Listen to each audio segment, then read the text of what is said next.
Joo, Samu Bau, 20 vuotta ja Helsingistä lähtöisin Vantaalta kotoisin ja hyökkäjä.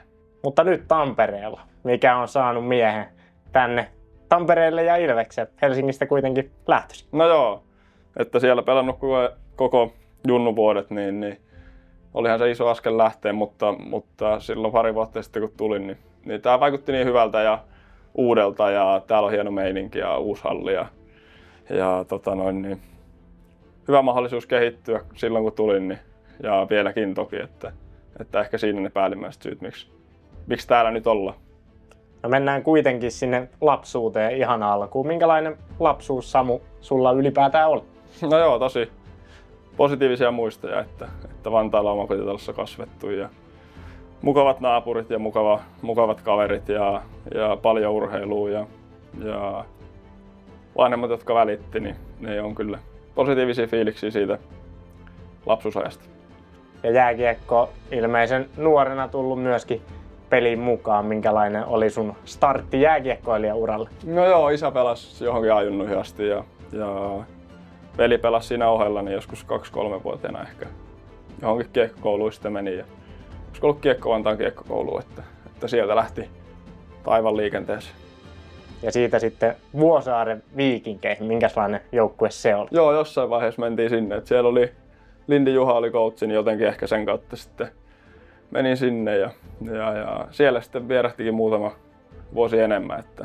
Että ne oli kyllä hienoja aikoja ja jonkin sortin pohja saatiin kyllä kunnolle, että siellä treenattiin paljon ja juostiin paljon ja Lindillä oli kyllä selvä idea siinä, että meistä kasvatti urheilijoita ainakin musta ja kallista. No milloin se realisoitu sulle, että tästä voisi tulla oikeasti ammatti? No ehkä se, kun ekan sopimuksen sai, niin se on varmasti nuorelle pelaajalle ja nuorelle pojalle sellainen joku virstanpylväs, että jotain on tehty oikein ja sitten ehkä vielä kun NHL-varauksen sai, niin että sitten tajus, että okei, että myös muuallakin kuin Tampereella niin tietää, että kuka mä oon. Onko se ollut sulle pienestä asti semmoinen unelma, NHL-varaus on nyt ja ura on lähtenyt niinku liikkeelle, niin onko se ollut sulle pienestä asti se semmoinen selkeä tähtäin, että tästä tehdään se ammatti? No on ollut varmasti, että varsinkin ainakin unelma, että niin eihän se toki siinä oli junnuna sitten jotain muitakin lajeja, mutta aika nopeasti sitten joskus D-junnuissa ehkä niin pelkkää jääkiekkoa ja sitten ehkä se on sitten koko ajan vaan kasvanut tässä, että kyllä tästä ammatin haluaa. No mainitsit tietenkin vanhemmat ja veljen myöskin jääkiekkopiireistä. Onko siinä justi ihmiset, ketä haluat kiittää siinä, että sä oot nyt tässä? No joo, on todellakin ja sitten Ukille menee kiitos, että kuskonut hallille, kun porukat ollut töissä, että sinne suuntaan menee varmasti isoimmat kiitokset. Mites sitten ammatin puolella esikuva? Onko sulla ollut sellainen joku pelaaja, ketä oot tykännyt katsoa ylöspäin? No aika vähän ehkä, että kaikki tullut seurattua ja näin, että ehkä joku Crosby-juliste oli taululla joskus jännä. Tänne Tampereelle tulit pari kautta sitten, niin avasitkin jo tuossa alussa vähän, että miksi Ilves houkutteli, mutta avaa vielä lisää. Minkä takia Ilves?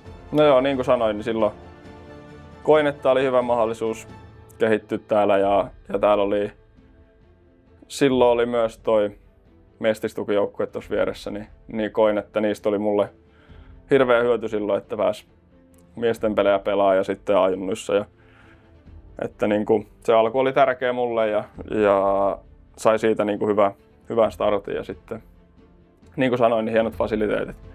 Varmasti ihan kärkeä Suomessa, niin mikäs tässä? Kaupunkinakin aika mukava.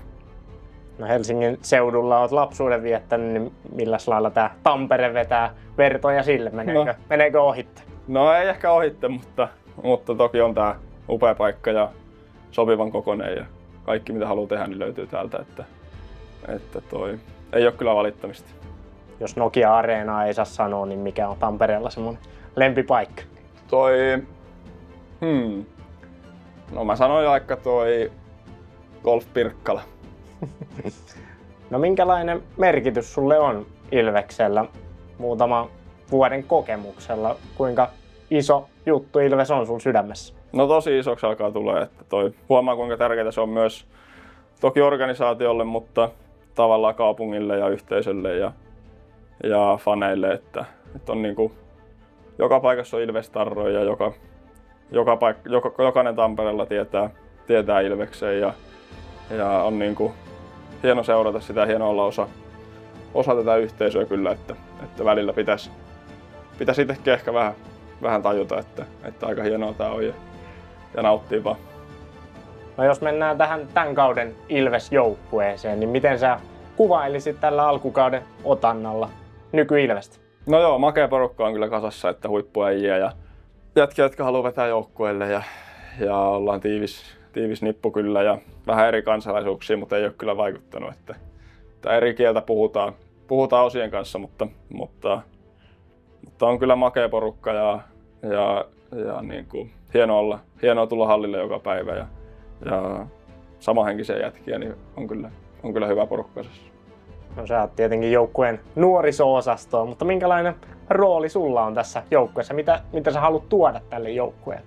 No joo, en osaa ehkä tuohon vastata, mutta joo, en ole kyllä huomannut, että olisi niin kuin nuorin, että kaikki kyllä arvostaa kaikkia ja ei ole mitään sellaista, että nyt on nuoria laitettu siivoon lattioita, että on kyllä siinä mielessä myös niin huikeita jätkiä tossa ja ammattilaisia, niin on kyllä makea olla mukaan. Onko sä muuten pelipaikalta aina ollut hyökkääjä vai onko silloin junnuna tarjottu muitakin pelipaikkoja? On ollut joo, et ei ole varmaan ollut puhetta kaikina, että olisi pakki tai veskari varsinkaan. No sentterinä sut on totuttu näkemään, mutta nyt ainakin alkukaudesta laiturin roolissa, niin miten sä itse näet, kumpi rooli sulle sopii paremmin? No joo, että hyvä huomata, että pystyy myös pelata laidassa. Että toki luontaisesti ehkä enemmän sentteri, mutta varsinkin nyt kun tapana vähän miettiä liikaa asioita, niin toi laiturihomma silleen selkeyttää vähän, että ei se ole kun antaa mennä vaan, niin kyllä ne ketjukaverit sitten jeesaa, että se on hyvä tajuta myös niin kuin, sitten kun jossain vaiheessa taas pelaa sentterinä, että samat jätkät ne on siinä vieressä silti. Onko sulla pelaajana selkeitä semmoisia kehityskohtia, mitä haluat kehittää? Tietenkin nuori pelaaja kehityksen varaa on, mutta mitkä on ehkä ne pääjutut siellä? No joo, varmasti kaikkea pystyy kehittämään ja luistelu varsinkin, niin se on ihan ok tasolla, mutta haluan saada sen paremmaksi ja varsinkin semmoinen niin kuin itseluottamuksen löytäminen ja kehon käyttäminen ja intensiteetin löytäminen, niin ne on vähän semmoisia myös niin kuin mentaalipuolen juttuja, missä haluaa sitten kehittyä. Onko sulla henkilökohtaisia tavoitteita, jos katsotaan vaikka tätä kautta? No aika pitkälti niin kuin kehittää itteensä, mutta sitten joukkue vaan menestyisi ja niin kuin hyvä joukkue kun menestyy, niin yleensä yksilöt kukoistaa sitten, että niin kuin enempi siihen ja toki haluan parantaa peliä joka kerta ja parantamisen varaa on, niin siinä ehkä semmoinen, mutta myös yksi tavoite, että eläisi hetkessä ja ei miettisi niin paljon, että mitä tapahtuu huomenna tai mitä tapahtuu eilen, että koittaisi tässä vaan elää. No hetkessä eletään, mutta siitä huolimatta mä haluan kääntää sivua vähän jo eteenpäinkin. Niin kuin oli puhetta, Arizona Coyotesin NHL-varaus löytyy, mutta minkälaisia tavoitteita sulla on tulevaisuuden? No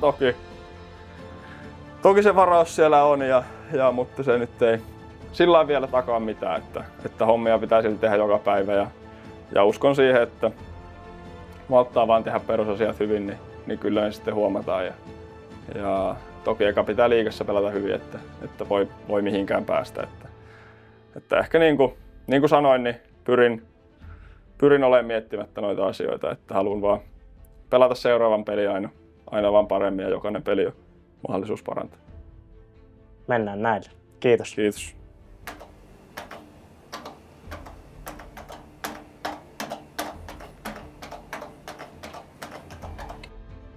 Aika hyvä. 148. Aika hyvä. Ei kyllä kärkeä varmaan riitä. No aika pitkälle mennään kuitenkin. Aika yllättävän hyvä oli kyllä toi.